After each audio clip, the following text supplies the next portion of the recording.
ભાજપે ગૌરવ ગોગોઈની પત્ની પર લગાવ્યો આઈએસઆઈ કનેક્શનનો આરોપ, કોંગ્રેસે સાંસદનો જવાબ, સીએમને ખુરશી ગુમાવવાનો ડર. ભાજપે કોંગ્રેસ સાંસદ ગૌરવ ગોગોઈની પત્નીને પાકિસ્તાનની એક ગુપ્ત એજન્સી આઈએસઆઈ સાથે જોડાયેલા હોવાનો આરોપ લગાવ્યો છે. ભાજપ પ્રવક્તા ગૌરવ ભાટિયાએ કહ્યું કે ગોગોઈની પત્ની એલિઝાબેથ કોલબર્નના આઈએસઆઈ સાથે સંબંધ છે. તે પાકિસ્તાની યોજના આયોગના પૂર્વ સલાહકાર અલી તૌકીર શેખ સાથે કામ કરી રહી હતી. તે ઇસ્લામાબાદમાં જળવાયુ અને જ્ઞાન વિકાસ નેટવર્ક સાથે જોડાયેલી હતી.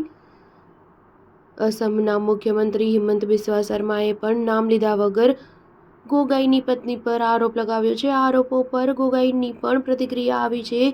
ગૌરવ ભાટિયાએ પોતાના એક્સ પ્રોફાઇલ પર લખ્યું, બહુ ગંભીર અને પરેશાન કરનાર તથ્ય સામે આવ્યા છે. વિપક્ષના નેતા ગૌરવ ગોગોઈની પત્નીનો પાકિસ્તાન અને આઈએસઆઈ સાથે સંબંધ છે. હું જવાબદારી સાથે કહી રહ્યો છું કે ગૌરવ ગોગોઈની પત્ની એલિઝાબેથ કોલબર્ન તૌકીર શેખ સાથે જોડાયેલી છે, જે પાકિસ્તાન યોજનામાં આયોગના સલાહકાર છે.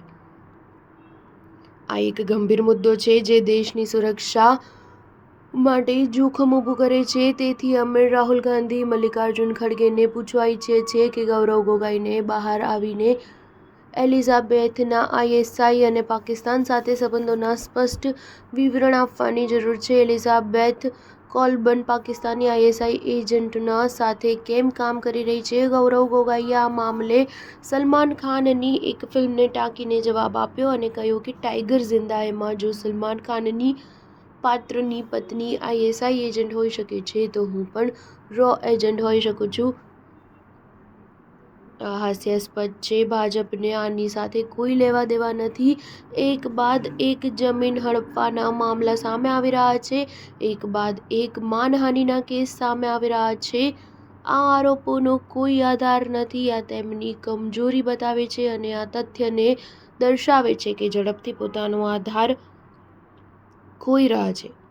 જે લોકો આ પ્રકારના આરોપ લગાવે છે તેમને જોવું જોઈએ કે તેમનો પરિવાર જમીન હડપવાના કેસમાં સંડોવાયેલો છે અને રિસોર્ટ બનાવવાની દલીલમાં ગૂંચવાયેલા છે.